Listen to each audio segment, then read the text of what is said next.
அந்த 3 முதல் 6 வசனங்கள் சகரியாவின் புஸ்தகம் 12ஆம் அதிகாரத்தை நாம் இப்பொழுது கொஞ்சம் விளக்கமாய் பார்க்க போகிறோம். அதான் ரொம்ப முக்கியம், விளக்கமாய் பார்க்க போகிறோம். காரணம் என்னவென்று சொன்னால், அந்த வசனம் தான் இப்பொழுது நம் கண்களுக்கு முன்பாக நிறைவேறி கொண்டிருக்கிறது. நீங்கள் அதை உற்று கவனித்தால் மிக எளிதாக உங்களுக்கு புரியும். அந்த 12:6 ஆண்டவர் சொல்லுகிறார், எருசலேம் திரும்பவும் தன் ஸ்தானமாகிய எருசலேமிலே குடியேற்றப்பட்டிருக்கும். அது என்ன? எருசலேமுடைய ஸ்தானம். எருசலேமுக்கு ஒரு ஸ்தானம் இருக்கிறதாம். அதே ஸ்தானத்தில் எருசலேம் மீண்டும் குடியேற்றப்படும் என்று சொல்லப்படுகிறது. எருசலேமுக்கு என்ன ஸ்தானம் இருக்கிறது என்று சொன்னால், எருசலேம், நான் ஏற்கனவே சொன்னேன், எருசலேம் இஸ்ரவேலுடைய தலைநகரம். இஸ்ரவேலுடையதான அந்த நாட்டினுடைய மிக முக்கியமான நித்திய தலைநகரம் என்று வேதம் சொல்லுகிறது. அப்படி இருக்கும் பொழுது 1967 அவர்கள் ஜெயித்து அந்த பட்டணத்தை எடுத்தாலும் கூட அது மீண்டும் தலைநகராக மாறவே இல்லை.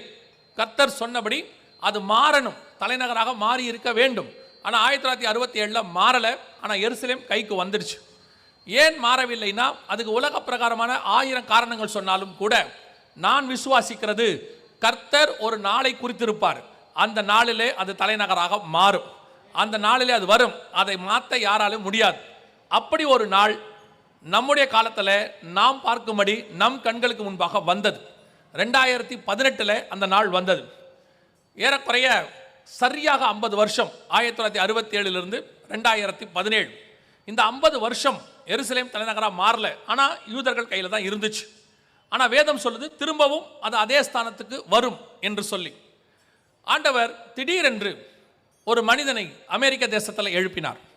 அந்த மனிதனுக்கு பெயர் டொனால்ட் ட்ரம்ப். அவர் அரசியல்வாதி கிடையாது, அவருக்கு அரசியல் தெரியாது. அவர் ஒரு வியாபாரி, பிஸ்னஸ்மேன். அவர் பரம்பரையாய் பிஸ்னஸ் செல்கிறவர்கள். அது மட்டுமல்லாதபடி தனிப்பட்ட முறையில், நான் சொல்வது 2017 ட்ரம்ப்புக்கு தனிப்பட்ட முறையில் நல்ல பெயர் கிடையாது. திடீரென்று ஒரு நாள் அவர் ஜனாதிபதி எலெக்ஷனில் நிற்கப் போகிறேன் என்று சொன்னார். அப்பொழுது உலகத்தில் இருக்கிற பெரிய தலைவர்கள் எல்லாம் சிரித்தார்கள். அமெரிக்காவில் இருக்கிற செலிபிரிட்டிஸ், மிக முக்கியமானவர்கள், விஐபிஸ் எல்லோரும் அவரை கிண்டல் செய்து வீடியோ போட்டார்கள். இந்த கோமாளி எதற்கு இங்கே நிற்கிறார் என்று சொல்லி எல்லாம் கேட்டார்கள். ஆனால் ட்ரம்ப் ஜனாதிபதி எலெக்ஷனுக்கு நின்றார். திடீரென்று பார்த்தால் அவரை எதிர்த்து நின்றது யார் என்று சொன்னால், மிகச்சிறந்த அறிவாளி, எக்ஸ்பீரியன்ஸ்ட் ஒரு பர்சன், ஹிலாரி கிளின்டன். அதாவது முன்னாள் ஜனாதிபதி கிளின்டனுடைய மனைவி. அவர் ஏற்கனவே ஃபாரின் மினிஸ்டராக இருந்தவர். அப்படி ஒரு மோஸ்ட் எக்ஸ்பீரியன்ஸ்ட் அவர் நின்றார். எல்லோரும் தீர்மானமாய் சொல்லிவிட்டார்கள், ஹிலாரி கிளின்டன் ஜெயிக்க போகிறார், ட்ரம்ப் தோக்க போகிறார் என்று சொல்லி. ரிசல்ட் வந்தது. எல்லோரும் ஆச்சரியப்படத்தக்கதாக ஹிலாரி கிளின்டன் தோற்று போனார், ட்ரம்ப் ஜெயித்தார். அதை யாருமே நம்பவில்லை, ட்ரம்ப் உட்பட. நாம் எப்படி ஜெயித்தோம் என்று ட்ரம்ப்புக்குமே தெரியாது. ஜெயித்து விட்டார். எல்லோருமே நம்ப மறுத்தார்கள், ட்ரம்ப் ஜெயிக்க வாய்ப்பே இல்லை என்று. நான் எப்பொழுதுமே ஒரு காரியத்தை அதிகமாய் விசுவாசிப்பேன், வசனத்தை. வசனம் ஒன்று சொன்னால் அது அப்படியே ஆகும், அவ்வளோதான். வசனத்தில் வேதம் சொல்லுகிறது, தானியேல் 2ஆம் அதிகாரத்தில், ராஜாக்களை தள்ளி ராஜாக்களை உருவாக்குறவர் கர்த்தர். அமெரிக்க ஜனாதிபதியிலிருந்து நம்ம கிட்ட இருக்கிற கடைசி அமைச்சர் வரைக்கும் அதிகாரத்தை கொடுக்கிறது கர்த்தர் கரத்தில் தான் இருக்கிறது. அது ராஜாக்கள் காலமோ ஜனநாயக காலமோ சர்வாதிகார காலமோ, கர்த்தர் அனுமதி கொடுக்காமல் ஒரு மனுஷன் ராஜாவாய் மாறவே முடியாது. ட்ரம்ப் ஏன் ஜனாதிபதி ஆனார்? எப்பொழுதுமே ஆவிக்குரியவர்கள், கிறிஸ்தவர்கள் ஒரு காரியத்தை புரிஞ்சுக்கணும். உலக பிரகாரமாய் ஒரு சம்பவம் நடக்கும், அது உலக பிரகாரமான காரணமாக இருக்கும். அது உலகத்தாருக்கு. அதுக்கு பின்னாடி இருக்கிற தேவ திட்டம் என்ன என்பதைத்தான் நீங்களும் நானும் பார்க்க வேண்டும். ஒரு உதாரணத்துக்கு சொல்லுகிறேன். முதல் உலக யுத்தம் நடந்தது 1914 முதல் 18 வரைக்கும். அதற்கு காரணம் ஆஸ்திரியா தேசத்து இளவரசனும் ஜெர்மனி தேசத்தைச் சேர்ந்த ஒரு வாலிபனும் சண்டை போட்டார்கள். தனிப்பட்ட முறை சண்டை அது. அதில் ஆஸ்திரியா இளவரசன் கொலை செய்யப்பட்டார். அது 2 நாட்டின் சண்டையாய் மாறியது. அதற்கு பிறகு அது உலக யுத்தமாய் மாறியது. இது உலக காரணம். அதே வேளையில் கொஞ்சம் நீங்கள் ஆராய்ந்து பார்த்தால் அதற்கு பிறகுதான் இஸ்ரவேல் என்கிற தேசம் உருவாவதற்கு வழி பிறந்தது. இது அதற்குடைய ஆவிக்குரிய காரணம். அதே மாதிரி தான் ஒவ்வொரு சம்பவத்துக்கு பின்னாடியும் தேவ திட்டம் ஒன்று இருக்கும். அதன்படி ட்ரம்ப் ஜனாதிபதி ஆனதுக்கு பின்னால் ஒரு தேவ திட்டம் இருந்தது. அமெரிக்க ஜனாதிபதி எல்லோருக்கும் ஒரு பழக்கம் உண்டு. அங்கே பெரும்பான்மையான யூதர்கள் இருக்கிறார்கள். அவரிடத்தில் ஓட்டு வாங்குவதற்கு அவர்கள் ஒரு உறுதிமொழி கொடுப்பார்கள். நான் ஜனாதிபதியானால் எருசலேமை இஸ்ரவேலுக்கு தலைநகராக மாற்றுவேன் என்று சொல்வார்கள். ஆனால் ஜெயித்த பிறகு பல காரணங்கள் சொல்லி மாற்றாமல் வைத்து விடுவார்கள். அதே மாதிரி தான் எல்லா ஜனாதிபதிகளும் செய்வார்கள். ட்ரம்ப்பும் அதே மாதிரி தான் சொன்னார். நான் ஜனாதிபதியானால் எருசலேமை இஸ்ரவேலுக்கு தலைநகராய் மாற்றுவேன் என்று சொன்னார். 2017 நவம்பர் மாதம் எலெக்ஷன் முடிந்தது. ட்ரம்ப் ஜனாதிபதியாய் தேர்ந்தெடுக்கப்பட்டார், வெற்றி பெற்றார். இன்னும் பதவியேற்கவில்லை, வெற்றி பெற்றார். அப்பொழுது அவரை கேட்டார்கள், நீங்கள் ஜனாதிபதியாகிவிட்டீர்கள், எருசலேமை தலைநகராக மாற்றுவீர்களா என்று கேட்டபோது ட்ரம்ப் சொன்ன வார்த்தை, நான் சொன்னதுதான், நான் ஜனாதிபதி ஆனவுடன் எருசலேமை இஸ்ரவேலுக்கு தலைநகராக மாற்றுவேன் என்று சொன்னார். Trump recognise Jerusalem as Israel's capital. இது அப்பொழுது வந்த செய்தி. ட்ரம்ப் சொன்ன உடனே இஸ்ரவேலை சுற்றி இருக்கிற அரபு நாடுகள், இஸ்ரவேலுக்கு எதிரான ஐரோப்பிய நாடுகள் எல்லோரும் கூடிக்கொண்டார்கள். அந்த சகரியா 12:3-4 வசனங்களை வாசிங்கள். சகரியாவின் புஸ்தகம் 12ஆம் அதிகாரம் 3-4 வசனங்களை வாசிங்கள். அந்நாளிலே நான் எருசலேமை சகல ஜனங்களுக்கும் பாரமான கல்லாக்குவேன், அதை கிளப்புகிற யாவரும் சிதைக்கப்படுவார்கள், பூமியிலுள்ள ஜாதிகள் எல்லாம் அதற்கு விரோதமாய் கூடிக்கொள்வார்கள். அந்நாளிலே நான் குதிரைகளுக்கெல்லாம் திகைப்பையும் அவைகளின் மேல் ஏறி இருக்கிறவர்களுக்கெல்லாம் புத்தி மயக்கத்தையும் வரப்பண்ணி யூதா வம்சத்தின் மேல் என் கண்களை திறந்து வைத்து. இந்த வசனம் அப்படியே நிறைவேறியது. பூமியில் உள்ள ஜாதிகள் எல்லாம் ஏகமாய் அதற்கு விரோதமாய் கூடிக்கொண்டார்கள்.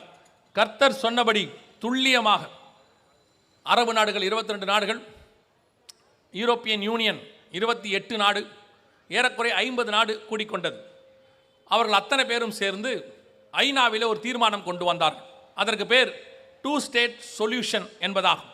அதாவது எருசலேமை 2ஆய் பிரிப்பது. புது எருசலேம், பழைய நகரம், புது நகரம் என்று சொல்லி. ஒரு எருசலேமிலே ஒரு மலை இருக்கிறது, டெம்பிள் மவுண்ட் என்று சொல்வார்கள். அதை குறித்து நான் அடுத்து உங்களுக்கு சொல்லுகிறேன். அந்த மலையை பிரித்து பாதியை பாலஸ்தீனர்களுக்கும் பாதியை யூதர்களுக்கும் கொடுக்க வேண்டும் என்று சொல்லி ஒரு தீர்மானம் ஐநாவிலே கொண்டு வரப்பட்டது. உலகத்தில் உள்ள நாடுகள் எல்லாம் கலந்து கொண்டது.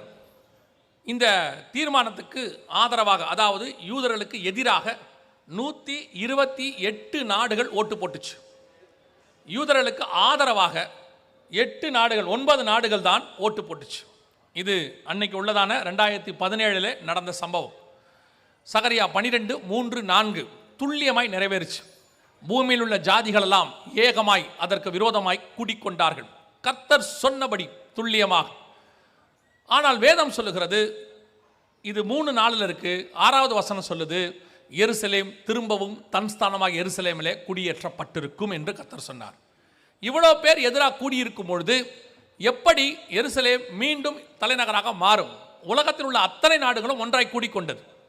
அப்படி எருசலேமை தலைநகராக மாற்ற சாத்தியம் இருக்கிறதா என்று சொன்னால், நான் உங்களுக்கு சொல்லுகிறேன், உலகத்தில் உள்ள நாடுகள் அல்ல, உலகத்தில் உள்ள அத்தனை சாம்ராஜ்யங்கள், இராணுவங்கள், உலகத்தில் உள்ள அத்தனை மக்கள் ஒன்றாய் கூடிக்கொண்டாலும் சரி, கர்த்தருடைய வார்த்தையை ஜெயிக்கிற இன்னும் ஒரு காரியம் கூட உலகத்தில் வரவே இல்லை. அவர் சொல்ல ஆகும், அவர் கட்டளையிட நிற்கும். அவர் சொன்னதுதான். வானமும் பூமியும் ஒளிந்து போனாலும் கர்த்தருடைய வார்த்தை ஒரு நாளும் ஒளிந்து போகாது. இந்த தீர்க்கதரிசனம் எப்படி நடக்குதுன்னு மட்டும் பாருங்க. இதை நல்லா புரிஞ்சுக்கோங்க. அந்த தேவன் தான் நம்முடைய தேவனாக இருக்கிறார். திடீரென்று ட்ரம்பின் மேல் ஒரு ஆவி வந்துச்சு போல. அவர் சொன்னார், அத்தனை பேரும் இதற்கு விரோதமாக கூடிக்கிட்டாங்க. ஆனால் உலகத்தில் உள்ள 5 நாடுகளுக்கு மட்டும் ஒரு பவர் உண்டு. America, France, UK, Russia, China. இவர்கள் 5 பேரும் ஐநாவில், யூஎன்ல ஒரு பவர் உண்டு, வீட்டோ பவர் அப்படின்னு சொல்லுவாங்க. அதாவது இந்த ஒரு நாடு, இந்த 5ல் ஏதாவது ஒரு நாடு இந்த மாதிரி தீர்மானம் வரும்போது, அவர்களுக்கு விரோதமாய் வரும்போது, அந்த வீட்டோ பவரை யூஸ் பண்ணி அந்த தீர்மானத்தை இல்லாமல் பண்ணிடலாம், அந்த தீர்மானம் க்ளோஸ் பண்ணிடலாம். அந்த பவர் இந்த 5 நாடுகளுக்கு மட்டும் உண்டு. குறிப்பாக அதை அவர்கள் தங்கள் நாட்டுக்கு விரோதமாய் வரும்போது மட்டும் யூஸ் பண்ணுவாங்க.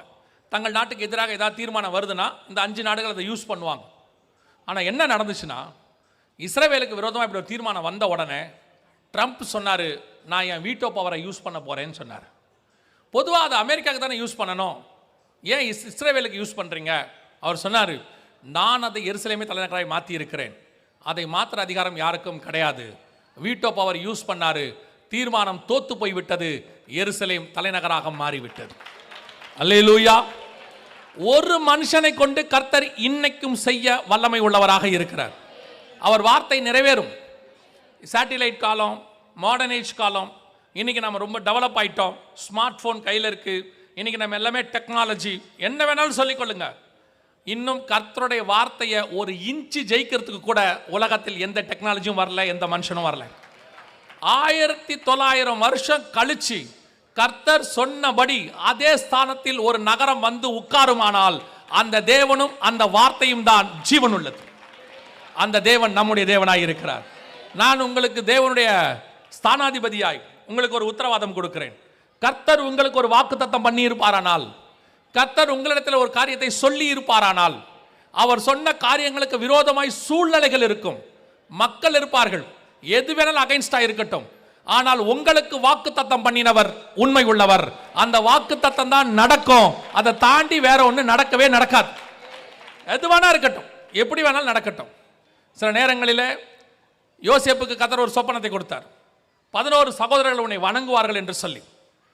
அந்த நம்பிக்கையோட மறுநாள் யோசேப்பு சகோதரரை பார்க்க போகிறார். நேற்று ஆண்டவர் சொல்லியிருக்கிறாரு, 11 பேர் இன்னைக்கு நம்ம போன உடனே ஓடி வந்து முழங்கால் போடுவான்னு நினைச்சு நம்பிக்கையில் போனா 11 பேரும் சேர்ந்து அடிக்கிறான், 11 பேரும் சேர்ந்து குழியில் போடுறான். சரி, திருப்பி வந்து தூக்குறாங்க. யோசேப்பை நம்பி மேலே வரார். ஒருவேளை மனம் திரும்பிட்டாங்க போல, இனிமேட்டாவது வணங்குவாங்கன்னு பார்த்தா இஸ்மவேல் கையில் வித்துட்டான் 20 வெள்ளிக்காசு. இப்போ யோசேப்பு எகிப்துக்கு போயிட்டார். இதெல்லாம் உங்களுக்கு தெரிஞ்சது தான். இப்போ யோசிச்சு பாருங்க, கர்த்தர் கொடுத்த சொப்பனம் வாக்கு தத்தம் யோசேப்புக்கு நடக்கிறதுக்கு 1% வாய்ப்பு இருக்குதா? 11 பேர் எதிரி ஆயிட்டாங்க. 11 பேரும் இல்லாத ஒரு தேசத்துக்கு இவர் போயிட்டாரு. அது எங்கேயோ இருக்கு, இவர் எங்கேயோ இருக்கிறாரு. எப்படி 11 பேர் வணங்குவாங்க? இந்த வாக்கு தத்தம் எப்படி நடக்கும் அப்படின்னு ஒரு நாள் கூட யோசேப்பு அவிசுவாசப்படவே இல்லை. நிலைமை இன்னும் மோசமாகுது. சிறைச்சாலை வரைக்கும் போயாச்சு. இனி நோ சான்ஸ், உள்ள தூக்கி போட்டாச்சு. இந்த நிலைமையில் ஒரு நாள் வருகிறது, அந்த வாக்குத்தத்தம் நிறைவேறுகிற நேரம் வருகிறது. பார்வோனிடத்திலிருந்து அழைப்பு வருகிறது. யோசேப்பு பிரதமராக மாறுகிறார். யார் இவனை எகிப்துக்கு அனுப்பினாரோ அத்தனை பேரும் எகிப்துக்கு வருகிறார்கள். இவனுக்கு முன்பாக முழங்கால் படியிடுகிறார்கள். கர்த்தர் சொன்ன வாக்குத்தத்தம் 100% நிறைவேறும். நீ எங்க இருக்கிற, என்ன சூழ்நிலை இருக்கிறீங்க, எப்படிப்பட்டவங்களா இருக்கிறீங்க, உங்களுக்கு விரோதமா என்ன சூழ்நிலை, யார் எழும்புறா, அதை பத்தி எதுவுமே நமக்கு கவலை இல்லை. நமக்கு வாக்கு பண்ணினவர் உண்மை உள்ளவர். அவர் சொல்லியும் செய்யாதிருப்பாரோ, வசனத்தும் நிறைவேற்றாதிருப்பாரோ. என் சொந்த அனுபவத்திலிருந்து நான் சொல்லுவேன், அவர்கள் எல்லாரும் சேர்ந்து என்ன வேணாலும் சொல்லட்டும், ஒளிச்சு கட்டுறேன்னு சொல்லட்டும், உன் ஊழியத்தை இல்லாம பண்றேன்னு சொல்லட்டும், உன்னை காணாமல் போக பண்ணுகிறேன் என்று சொல்லட்டும், ஒரு பெரும் கூட்டம் உங்களுக்கு விரோதமாய் எழும்பி நிற்கட்டும், நீங்கள் தனியாளாய் நில்லுங்கள். ஆனால் உங்களோடு கர்த்தருடைய வார்த்தை இருந்தால் மட்டும் போதும். அந்த பெரும் கூட்டம் காணாமல் போகும். உங்களையோ வென்றால் கர்த்தர் உயர்த்தி மேலே உட்கார வைக்க வல்லமை உள்ளவராய் இருக்கிறார். அவர் சொன்ன வார்த்தை ஒரு நாளும் தவறி போகாது. அநேகருக்கு நான் என்னை கொண்டே உங்களுக்கு சாட்சி சொல்வேன், எனக்கு கர்த்தர் அப்படி செய்வாரானால் உங்களுக்கும் செய்ய வல்லமை உள்ளவராய் இருக்கிறார். அது நடக்கும், கண்டிப்பாக நடக்கும். டாக்டர்ஸ் சொல்லிடுவாங்க, இதெல்லாம் நடக்காது, அவ்வளோதான், குழந்தையே பிறக்காது, சான்ஸே இல்லை அப்படின்னு சொல்லி ரிப்போர்ட் கொடுத்துருவாங்க. நீங்கள் ரிப்போர்ட்டை வாங்கிக்கோங்க கையில். அந்த ரிப்போர்ட்டை அப்படியே உயர்த்தி பிடிங்க ஆண்டவர்கிட்ட. டாக்டர் சொல்லிட்டாங்க, ஆண்டவரே நடக்காதுன்னு சொல்லிட்டாங்கன்னு அந்த ரிப்போர்ட்டை பிடிங்க. அது என்ன ரிப்போர்ட்டாக வேணா இருக்கட்டும், குழந்தை இல்லாத ரிப்போர்ட்டாக இருக்கட்டும், அல்லது கேன்சர் C4 ஆக இருக்கட்டும், 4th ஸ்டேஜாக இருக்கட்டும், வாட் எவர் இட் இஸ், என்ன வேணா இருக்கட்டும், உயர்த்தி பிடிங்க. உங்களுக்கு அற்புதம் செய்கிற தேவன் மேலிருந்து அதை பார்ப்பார். அவர் வாக்கு பண்ணி இருக்கிறார், அவர் நிச்சயம் நமக்கு அற்புதம் செய்வார். அப்புறம் பார்த்தீங்கன்னா அது சுகமாகும். அதே டாக்டர்கிட்ட போய் இன்னொரு ரிப்போர்ட் எடுங்க, இப்போ சுகமாயிருக்கும், அதே டாக்டர்கிட்ட கொண்டு போய் காட்டுங்க. ஒரு 10 நிமிஷம் அந்த டாக்டர் அந்த சர்டிஃபிகேட்டை முறைச்சி பார்ப்பார், ரெண்டுத்தையும் முறைச்சி பார்ப்பார். கடைசியாக ஒரு வார்த்தை சொல்லுவார், இட்ஸ் மெரிக்கல் மிராக்கல் அப்படிம்பார். அவ்வளோதான். மண்ருட்டி பக்கத்தில் ஒரு 6-8 வயசு பிள்ளை இருக்கிறா. இந்த நேரத்தில் அதை சொல்வது உங்கள் விசுவாசத்துக்கு ஏதுவாக இருக்கும். ஒரு 8 வயசு பிள்ளை இருக்கிறா. இப்போ அவள் இன்னும் ஜீவனோட இருக்கிறா, ஸ்கூலுக்கு போயிட்டுருக்கிறா. அவளுக்கு ஒரு 2-3 வருஷத்துக்கு முன்னாடி C4 ஸ்டேஜ் கேன்சர் வந்துருச்சு. அப்போ டாக்டர் சொல்லிட்டாங்க, முடிஞ்சிருச்சு, இனி ஒன்றும் செய்ய முடியாது, வேணா ஒரு ஆப்ரேஷன் ட்ரை பண்ணி பார்க்குறோம், ஆனால் அதுக்கு சான்சஸ் ரொம்ப குறைவு, அப்படியே பண்ணாலும் பிள்ளை என்ன ஆகும், ஏன்னா மண்டையில் பண்ண போகிறாங்க, தலையில் என்ன ஆகும் தெரியாது, ஸோ பண்ணி பார்க்கலாமா அப்படின்னு. அந்த பிள்ளை சொல்லுறா, பண்ணுங்க, ஏசப்பா எனக்கு சுகம் கொடுப்பாரு. 6 வயசு பிள்ளை. சுகம் கொடுப்பாருன்னு சொல்கிறான். கொண்டு போகிறாங்க, ஆப்ரேஷன் நடக்குது. ஆப்ரேஷன் முடிஞ்சிட்டு கொண்டு வந்து பெட்டில் போட்டு சொல்கிறாங்க, 72 மணி நேரத்துக்கு பிள்ளை கண்ணை முடிக்காது, படுத்தே தான் இருக்கும், அதுக்கு பிறகு தான் நம்ம எதையுமே சொல்ல முடியும் அப்படின்னு சொல்கிறாங்க. 4 மணி நேரத்தில் பிள்ளை முழிக்குது, எழுந்திரிச்சு உட்காருது, கர்த்தரை துதித்து பாட்டு பாடுது. வீடியோ இருக்கு, இன்னும் வீடியோ இருக்கு. கர்த்தரை துதித்து பாட்டு பாடுது. அந்த பிள்ளையை கேட்குறாங்க, என்ன நடந்துச்சு? அந்த பிள்ளை சொல்லுது, ஆப்ரேஷன் தியேட்டரை நான் ஏசப்பாவை பார்த்தேன். அவர் சொன்னார், பயப்படாத, நான் உனக்கு சுகமாக்கி கொடுக்குறேன்னு சொன்னார். பிள்ளை இன்னைக்கு ஜீவனோடு கூட இருக்கிறது, இன்னைக்கு ஸ்கூலுக்கு போகுது. C4 கர்த்தரால் சுகமாக்க முடியும் என்று சொன்னால் உங்களுக்கும் கர்த்தர் அற்புதங்களை செய்ய வல்லமை உள்ள தேவனாக இருக்கிறார். அவர் சொல்ல ஆகும், அவர் கட்டளையிட நிற்கும். மண்மேடான எருசலேமை திருப்பி கொண்டு அதே ஸ்தானத்தில் உட்கார வைக்க தேவனால் முடியுமானால், மண்ணாகி போன உங்க வாழ்க்கை, பிஸ்னஸ் எது வேணாலும் இருக்கட்டும், மீண்டும் துளிர்க்க பண்ணி செழிப்பாய் மாற்றி அதை ஆசீர்வாதமாய் மாற்றுவதற்கு தேவனால் கண்டிப்பாக முடியும். எத்தனையோ சாட்சி உண்டு, கர்த்தர் செஞ்சிருக்கிறார், உங்களுக்கும் செய்வார். ஆண்டவர் சொன்னபடி சகரியா 12:6 100% துல்லியமாய் தீர்க்கதரிசனம் நிறைவேறி விட்டது. எருசலேம் திரும்பவும் அதே ஸ்தானத்துக்கு வந்துருச்சு. 3-4 பூமியில் உள்ள ஜனங்கள் எல்லாம் ஏகமாய் அதற்கு விரோதமாய் கூடிக்கொண்டார்கள்.